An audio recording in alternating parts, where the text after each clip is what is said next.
Welcome back to Words of Paradise. I'm your host, Leon Idle, and there are three things that age like fine wine: Cowboy Bebop, Asian women, and my opinions. And it is even better when my opinion is backed by the shill media, as they usually are, because they are predicting that Captain Marvel 2, not even Captain Marvel 2, the Marvels, because MCU, Disney, they don't dare call it Captain Marvel 2 considering the backlash they get. Either way, they're predicting, as am I, that that movie is gonna have a rough time at the box office. Now granted, they give a bunch of excuses as to why, but at the end of the day, they're still saying what a bunch of us have been calling for quite some time now. Let's take a look at this article. Brie Larson's new movie is so bad Marvel is trying to hide it? Brie Larson's The Marvels might be so bad that Marvel keeps pushing back the release date. Ooh, let's get into it, boys, because we all know that we've been saying things like this for years. It's just nice that the mainstream media and outlets that are normally shills, like Giant Freaking Robot, Kotaku, you know the ones, are finally getting in on it, because at this point it is unavoidable. It can't be hidden. I guess Disney stopped sending them their goodie bags. Let's go through this article because, oh, this is just that chef's kiss stuff.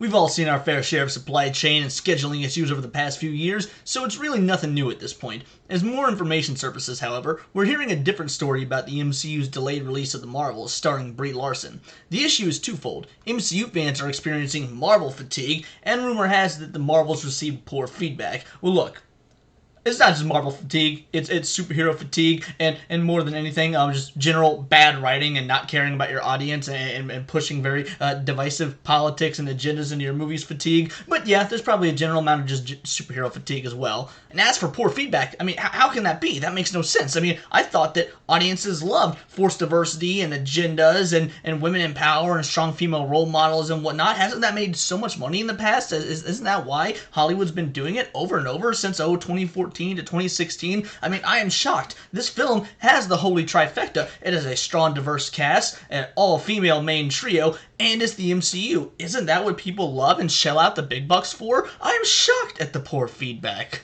So what's going on here? In regards to the Marvel fatigue we may be witnessing, it's safe to say that fans are looking for the MCU to break into new territory. Or we're just looking for the MCU to break. Brie Larson's The Marvels, after all, will be the 33rd MCU release, and it's slated for a November release, so even if The Marvels turns out to be an excellent movie in its own right, it won't, but I mean, I understand there might be a universe out there where that is possible. Maybe we can, learn alternate dimensional travel, something that we could have gotten in, Quantumania or Multiverse of Madness, where we could actually see and visualize a universe where this movie is actually excellent in its own right, although somehow I do doubt even that universe truly exists. It's going to have to beat out Ant-Man and the Wasp Quantumania, which had a strong start at the box office, though it's quickly dropping off. Quickly dropping off? Bro, that was a speeding bullet train that got derailed off of a mountain into a volcano, quickly falling off. We are talking about a movie that has lost money, an MCU film that is losing money, that almost nobody cares about. The second worst reviewed MCU film literally to date was strong. Yeah, it has strong start. If you're on the 100-meter dash and you're in first place for 2 seconds, I guess yeah, it's strong start. But if you end up coming in last, does that strong start really matter? I mean, come on now. Guardians of the Galaxy Volume 3, which is slated for release later this year. Both films are going to be tough acts to follow, no matter how they perform. What do you mean, no matter how they perform? No. It's not going to be a tough act. I don't know about Guardians. That hasn't come out yet. That remains to be seen. But Ant-Man and the Wasp Quantumania, no, not going to be a tough act to follow. I don't know how you can imagine that being a tough act to follow, considering nobody liked the film. Yeah, you can say there's an 87% audience score on Rotten Tomatoes, and sure, that's fine. But if the movie is not making money, that means no one's going to see it because the majority of people don't care. It's not spreading with positivity via word of mouth. Folks aren't going to the cinema to pay their $12.50 per ticket to see it, plus their $10 popcorn and drink combo, or however much it is, because they don't want to waste their time on a dumb Ant-Man film. And there's no slighting against Paul Rudd, the dude's the man, but I'm sorry, he's not carrying an overblown CGI mess. The director literally came out and said he loves the backlash, he loves the fact that it's a divisive film. Like I said before, I'm sure that Disney loves hearing the director, who's going to be doing Avengers Kang Dynasty, talk about how he relishes in a divisive film that isn't making money. Despite having poor reviews, Quantumania is already considered to be a box office success in the series, and that it made back its budget. No, it didn't. It has not made back its budget. You could say it made back its budget because, it had like a $350 million budget or whatnot, but that's not really the whole story. Then you have to account for reshoots and you have to account for marketing. I mean, This had a Super Bowl ad.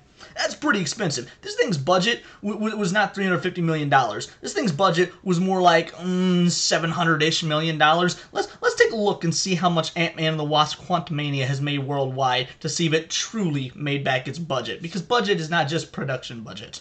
And here it is, worldwide, $420 million. Yeah, 420. That's because you got to be high to enjoy this movie, let me tell you. It's domestically. In America, it has not even made $200 million.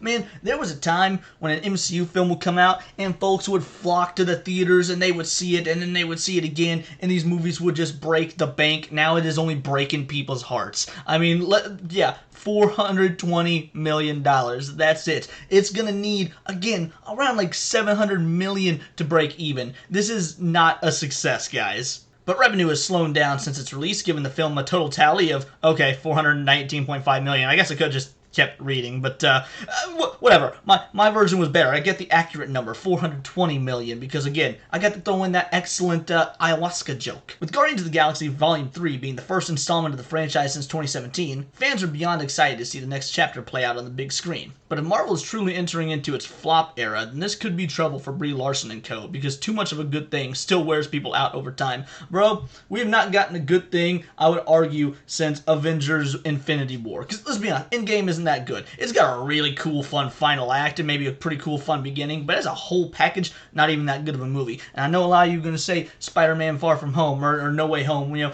know, I'll be honest, no, not that good of a movie. I get everyone loves it, loves the nostalgia, loves seeing Tobey Maguire back, loves seeing, well, I guess no one loved seeing Andrew Garfield back, it's Andrew Garfield, but I get it. A lot of people loved, you know, the third Spider-Man MCU movies. You're looking at the rose-colored glasses with all that nostalgia. Guys, it's just not a good movie. I mean, objectively, there's so much wrong with the structure of that movie and how it treats Spider-Man as a character.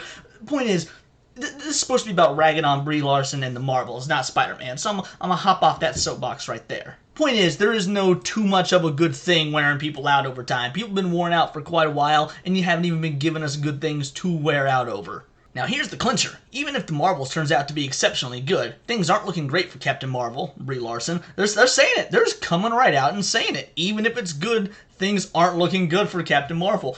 Can you imagine the media even 2 years ago saying that things aren't looking good for an MCU movie, a movie with lots of diversity and a movie with strong female leads? No one was out there talking about how Charlie's Angels wasn't looking to be good at the box office. No one out there was talking about how that, you know, Ocean's reboot or Ocean's prequel that was all female, wasn't looking to be good at the box office. Everyone was talking about how, and when I say everyone, obviously I mean the shill media, talking about how amazing those films are going to be. We are truly entering a great era, at least I hope so, when they're actually here openly saying things aren't looking great for a movie that has all these things that, you know, Hollywood and Disney have been pushing for far too long. So I gotta give credit where it's due, even if it's just a little bit from Giant Freaking Robot, because again, they do go on to make excuses for it, but hey, I'll take the wins where we can get them. Based on the release date alone, on one hand, fans are getting burned out from the epic movie after epic movie, and on the other hand, test screeners are telling us that The Marvels is seeing delays because the film isn't faring well with test audiences,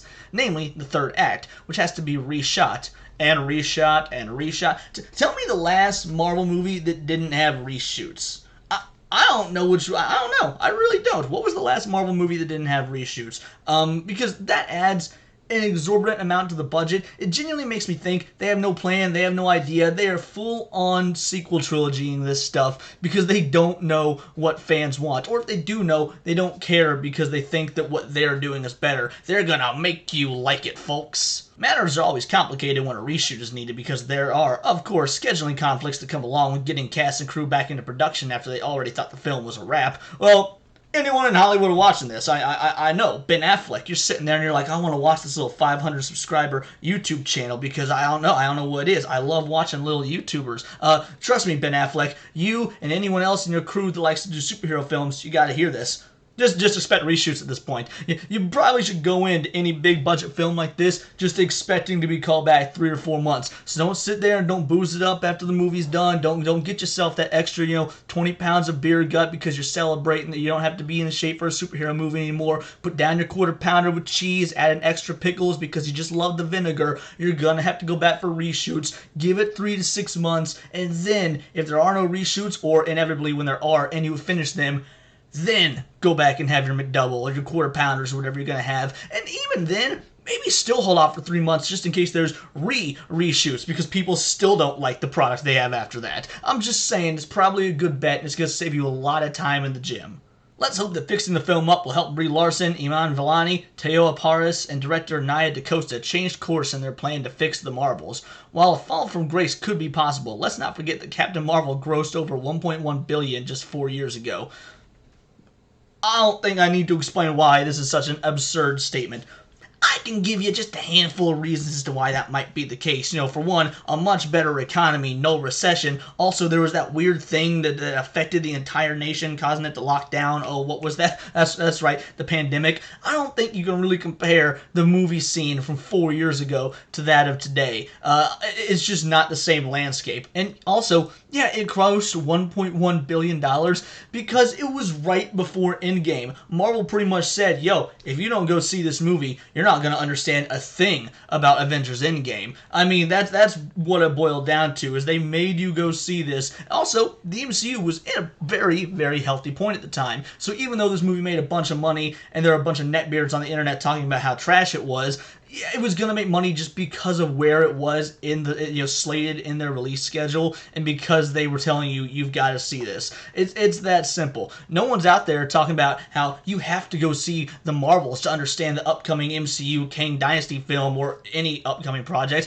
They were trying to market Quantumania as the most important film in the MCU since Endgame. Talking about how it was the kickoff to Phase 5. How it is you gotta see it if you're going to understand this. You have to. And still no one showed up for it. It has made up about half of its budget so far. You're telling me that with all the hype around Quantumania, and there was hype, don't get me wrong, again, Super Bowl ad, there was at least attempt at hype around Quantumania, and it still hasn't made anything back, and it was the kickoff for Phase 5 and being touted as the most important film since Endgame. You're trying to tell me that, let's not forget Captain Marvel grossed $1.1 billion? Let me tell you, it's quite a different scenario. They weren't going to see Captain Marvel. It wasn't her name that was putting butts in seats, but I'm pretty sure you know that. You just already said earlier, well, man, things might be in trouble. Now you have to reel it back a bit because you're still really hoping to get those nice, set of limited edition Captain Marvel mouse ears under your Christmas tree. It's also worth noting that films go back into production due to poor test screenings all the time.